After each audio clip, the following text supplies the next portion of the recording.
নমস্কার বন্ধুরা, কেমন আছেন বলুন। আমি ডক্টর প্রবীর বাসু ফিরে এসেছি আর একটা ছোট ভিডিও বার্তা নিয়ে। এবং এই অর্থে আমি আপনাদের জিজ্ঞেস করতে যে অনেকে আপনারা আছেন যারা ভিডিওটি দেখছেন, তারা কিন্তু আইবিএস আইবিএস মানে জানেন তো, ইরিটেবল বাওয়েল সিনড্রোম, যেখানে মাঝে মাঝে পায়খানাটা ভসকা ভসকা কাদা কাদা হয়, মাঝে মাঝে কনস্টিপেশন হয়। মানে তাদের কিন্তু অনেক সময় কনস্টিপেশন প্রিডমিনেন্ট হয়, তাদের অনেক কয়েকজনের ডায়রিয়া ডিপেন্ডেন্ট হয় বা ডায়রিয়া প্রিডমিনেন্ট হয়। এই যারা মানুষেরা যারা ভোগেন তাদের কিন্তু ইউরিনারি প্রবলেমও থাকে। এটা কিন্তু ছেলেদের মেয়েদের সবাইকার প্রবলেমটা খুব কমন আজকালকার দিনে, জানেন তো। বিকজ অফ জানি না, লাইফস্টাইল চেঞ্জ, লাইফস্টাইলের জন্য হতে পারে, সিরিয়াস স্ট্রেস, স্মোকিং, খাওয়া দাওয়া ঠিকঠাক হয় না, বাইরে খাওয়া বেশি হয়, সামহাও এটা এটা বলা হয় গাট মাইক্রোবায়ো ফ্লোরার প্রবলেম আছে। কিন্তু সেটা নিয়ে আইবিএস নিয়ে তো আমি বলছি না, আমি বলছি for bladder dysfunction in IBS.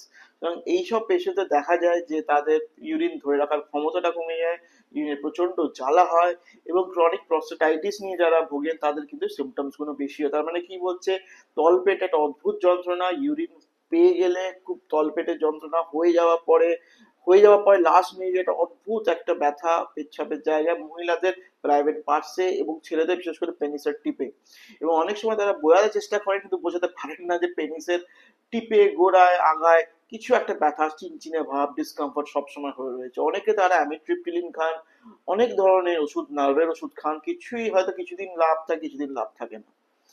এদের ক্ষেত্রে আমি আজকে একটা খুব খুব ইম্পর্টেন্ট ভিডিও, এবং খুব মানে অদ্ভুত বলবেন যে ডাক্তারবাবুর কাছে এইসব কথা আমরা শুনছি, কিন্তু সত্যি কথা বলতে কি, আমরা অবশ্যই মিরাবেগ্রন বা অনেক রকম ওষুধ আমরা দিই ফর ব্লাডার ডিসফাংশন।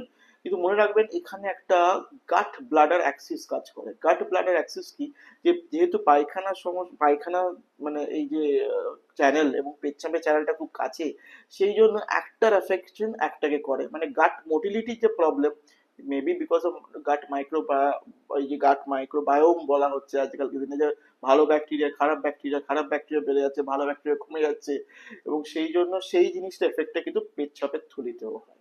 তাই জন্য অনেক রকম সমস্যা হয়। সেই জন্য আমরা বলছি, এই ধরুন এই ব্লাডার ডিসফাংশনকে কন্ট্রোল করতে গেলে হয়তো সিম্পটোম্যাটিক রিলিফ দেওয়া যায়, কিন্তু কন্ট্রোল করতে গেলে আপনাকে আইবিএসটাকেও ঠিক রাখতে হবে। এবং আইবিএস, এই যে ইরিটেবল ওএবি বা ইরিটেবল ব্লাডার সিন্ড্রোম, এটাকে ঠিক করার জন্য খুব ভালোভাবে কাজ করে একটা নিউরাল মেকানিজম, যেটা হচ্ছে the parasympathetic pathway or the vagal nervous system.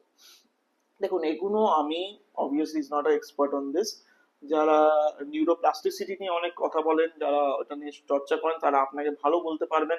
কিন্তু দেখবেন, এটা কিন্তু ভেগাল নার্ভ স্টিমুলেশন হলে, যে আমরা যেটা ফাইট অফ ফ্লাইট বলি, মানে আমাদের সিম্প্যাথিক নার্ভ, আমাদের প্যারাসিম্প্যাথিক নার্ভ, দুটো নার্ভ সিস্টেম আমাদের বডিতে আছে। এবং যখন আমরা ভয় পাই, অ্যাংজাইটিতে ভুগি, তখন আমাদের সিম্প্যাথিক অ্যাক্টিভিটি বেড়ে যায়। এবং যখন আমরা ওই যে ধরুন মেডিটেশন কেন বলে, মেডিটেশন, মাইন্ডফুলনেস, এগুলো কেন বলে, তাহলে প্যারাসিম্প্যাথিক অ্যাক্টিভিটি বেড়ে গেলে কিন্তু সিম্প্যাথিক অ্যাক্টিভিটিটা কমে যায়, দাবি রাখা যায়। এবং সেটাই হচ্ছে ভ্যাগাল নার্ভ স্টিমুলেশন। ভ্যাগাল নার্ভ স্টিমুলেশন আমাদের পৃথিবীর, আমাদের ইন্ডিয়াতে আগে থেকেই, ভারতবর্ষে আগে থেকেই আমাদের এই যোগ, যারা যোগ ব্যায়ামরা সাধনা করেন, তারা কিন্তু, ধরুন সিম্পল ব্যাপার, এই যে আমরা যেটা সকালবেলা কপালভাতি করি, that is also vagal nerve stimulation, isn't it? কিন্তু আমি আপনাকে খুব সাধারণ জিনিস বলবো, এত কপালভাতি বললেন, আমিও জানি না, সত্যি কথা বলতে কি, আমিও যে খুব যে করি তা না। এবং I am not expert in this, আমি তো অ্যালোপ্যাথি ডাক্তার, আমি তো অল্টারনেটিভ মেডিসিনের ডাক্তার নই, তাই না? তবে হ্যাঁ, একটা খুব সাইন্টিফিক ব্যাপার বলছি, যে ভেগাল নার্ভ এগুলো কিন্তু আপনার স্পাইনাল কর্ডের দুদিক দুদিক দিয়ে নাবে আপনার শরীর থেকে, পুরো প্রায় সব থেকে one of the very longest nerves.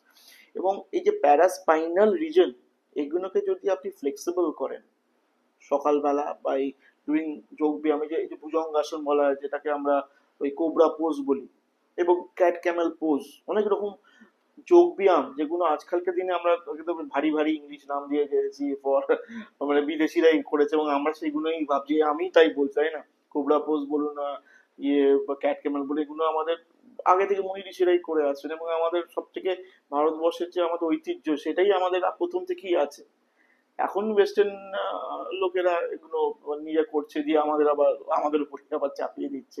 সুতরাং ভেগাল নার্ভ স্টিমুলেশনের ডিফারেন্ট জিনিস আপনি ইউটিউবে পেয়ে যান। আমার একটা ভিডিও আমি এই নিয়ে বলেছিলাম অন্য একটা চ্যানেলে, সেটার আমি লিঙ্কটা আমি ডেসক্রিপশন বা আমি কমেন্টস বক্সে দিয়ে দেবো। দেখবেন ওগুলো যদি আপনি রেগুলার প্র্যাকটিস করেন, দেখুন যোগ ব্যায়াম অবভিয়াসলি আপনি এখনো বুঝতে পারেন, যদি টাইম নিতে পারেন, যদি মেডিটেশনে টাইম দিতে পারেন, তার চেয়ে ভালো কিছু হয় না। দেখুন, এটা আমি অ্যাজ আ অ্যালোপ্যাথিক ডাক্তার, আপনি সাধারণত ভাববেন, শুনবেন, আদৌ এটা কি কোনোদিনও ডাক্তারবাবুরা এসব কথা বলে না। আমি বলছি আপনাকে, আপনি এটা ফলো করুন। ফলো করে দেখলেই দেখবেন যে আপনার প্যারাসিম্প্যাথিক অ্যাক্টিভিটি যদি আপনি অ্যাক্টিভেশন করেন, তাহলেই দেখবেন আপনি আইবিএস থেকে অনেকটা মুক্তি হবে। এছাড়া ডিফারেন্ট অবভিয়াসলি আপনার গাট মাইক্রোবায়ো, যেটাকে করতে খুব ইম্পর্টেন্ট, গাট হেলথ নিয়ে আজকাল মানে তুলপাড় চলছে, তাই না? এবং তার চেয়ে সহজ উপায়, আপনি একটা টক দই খান। আমরা বাঙালিরা তো সবসময় দই খাচ্ছি, টক দই খান। যারা একদম টক দই খেতে পারেন, একটু মিষ্টি দই খান, যদি আপনি ডায়াবেটিক না হন। তাতে ওই ফ্লোরাটাই ইমপ্রুভ হয়ে যায়, বুঝতে পারলেন, ভালো ব্যাকটেরিয়া চলে। এবং তার সাথে ইনসুলিনের একটা রোল আছে। ওই যে ভিডিওতে আমি সবকিছু বলেছি, সুতরাং ওই ভিডিওতে যান, দেখুন, ওটাও খুব আপনার ভালো লাগবে। ওটা একটা আমার পডকাস্ট টাইপের, অন্য একজন প্ল্যাটফর্মে, সুতরাং ওটাও আপনার লাভ হবে। এগুলোই রইলো আজকে আপনার জন্য। যদি কিছু নতুন কিছু আপনি ভিডিও করতে চান, এটা আমার একজন সাবস্ক্রাইবার বন্ধু আমাকে মেল করেছিলেন, ডাক্তারবাবু এটা নিয়ে আমি খুব ভুগছি অনেকদিন ধরে, এবং আমি অনেক ডাক্তারবাবুকে দেখেছি, এমনকি আপনাকেও দেখেছি, কিন্তু আমি কোনো সুরাহা পাইনি। তাই জন্য আপনাকেই আমি বলছি একটা ভিডিও করতে, যাতে আমার মতো অনেক লোকজনদের একটু লাভ হয়। সুতরাং এই নিয়ে আমি চর্চা করে যা দেখলাম, এটাই মোস্ট ইম্পর্টেন্ট থিং। দেখবেন, সিমটোম্যাটিক রিলিফ কয়েকদিন ভালো থাকবেন ওষুধ খেয়ে, কিন্তু ultimately for the long term আপনাকে লাইফস্টাইল মেজার্সটা খুব করা দরকার। আজকে এইটুকু রইলো। নিশ্চয়ই কাইন্ডলি এতক্ষণ যদি বকবকানি শুনে থাকেন, তাহলে আমার কিন্তু চ্যানেলটা প্লিজ প্লিজ সাবস্ক্রাইব করবেন, তাতে আমার একটা মোটিভেশন থাকে, না লোকজন আমার কথাবার্তা শুনছে এবং কিছু লাভও হচ্ছে। শুধু শুনছে খালি বলে লাভ নেই, কিছু লাভও হচ্ছে। ঠিক আছে, আজকে এই রইলো, নমস্কার।